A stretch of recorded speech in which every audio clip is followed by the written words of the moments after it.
Hey guys, good morning. I want to start off today showing this beautiful little boy here. He is a pastel het sunset that I picked up from Mike Wilbanks last year, almost exactly a year ago.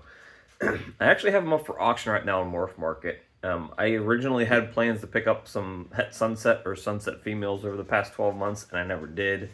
And I don't really have any plans for him for breeding this year, so I decided to put him up for auction. Right now he's at like 25 bucks. There's like 2 days left in the auction, but I mean that's a steal of a price. He's 800 grams at this point. He's ready to breed to go to your females. He eats every single week in and week out. He has not been bred to anybody yet, so he's ready to go. So an 800 gram male that's a pastel 100% het sunset can be plugged into a lot of projects. If you take him and breed him to a plain clown female, all the babies are going to be het clown, and half of them are going to be het sunset. So you have a double het sunset clown clutch that you're working with right there. And in a few short years, you're going to be making sunset clowns, which are snakes that you can't really buy at this point, or you're going to be spending a ton of money.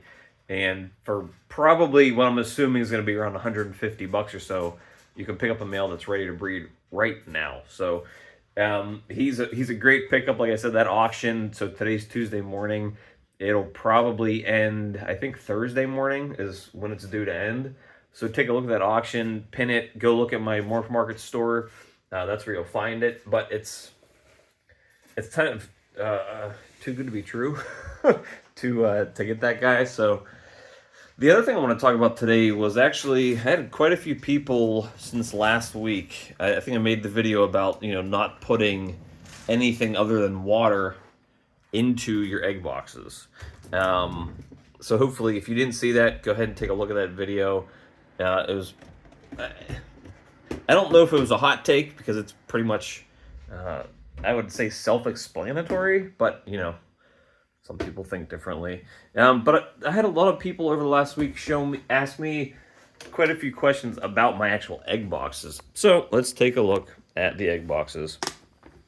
So what these are I believe they're called Easy Hatch trays. They're from the company that makes Reptichip. So if you just go to reptichip.com, I believe they have black and yellow at this point.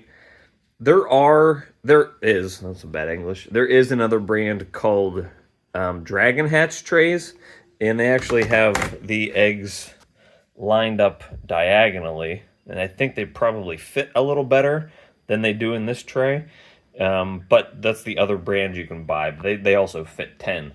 Now, the issue with these trays are that if you get big ball python eggs, I mean, they can take up almost a whole entire row, so they don't fit in here very well, so you usually have to turn them anyways, which is why the Dragon Hatch trays are probably better.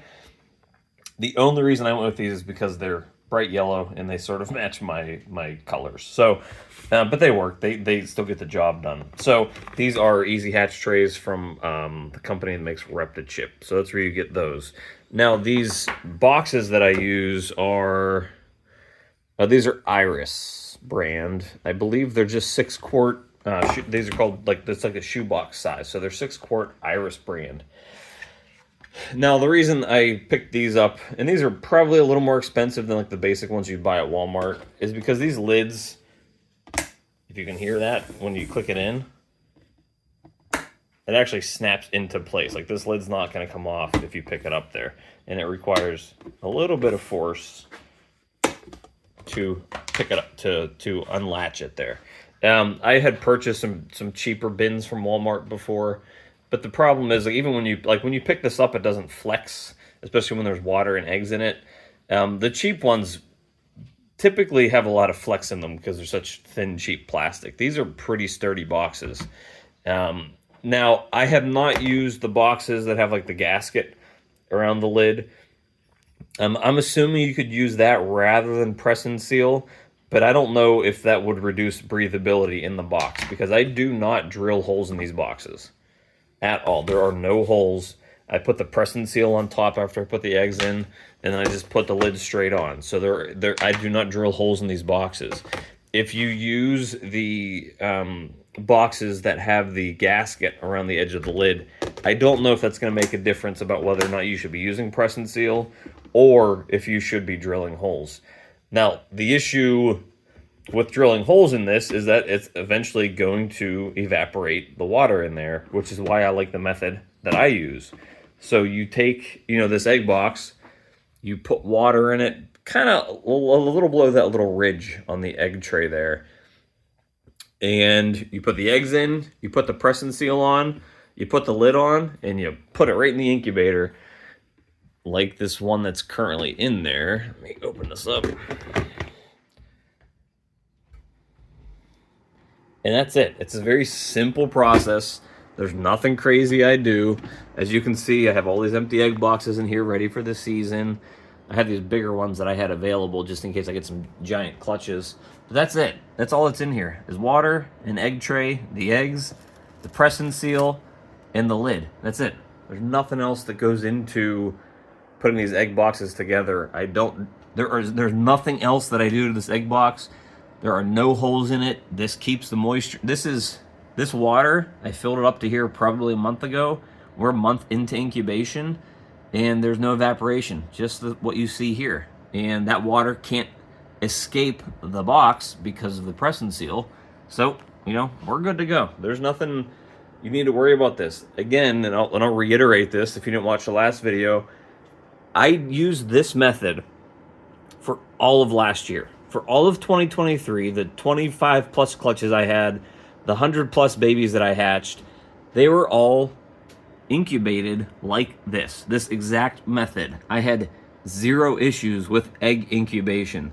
If I had bad clutches, it's because the eggs had bad veins or the eggs were slugs. It was not because of incubation. This does not cause any problems.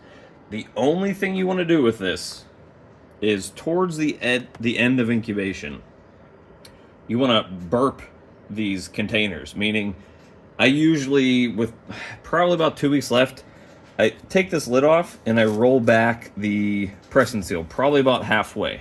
That allows more air to get into these boxes, because once those eggs start to plump, start to get towards the end of incubation, they sort of heat up and the babies will start to pull in more oxygen. So, require more oxygen. So you want to basically roll back this press and seal to here.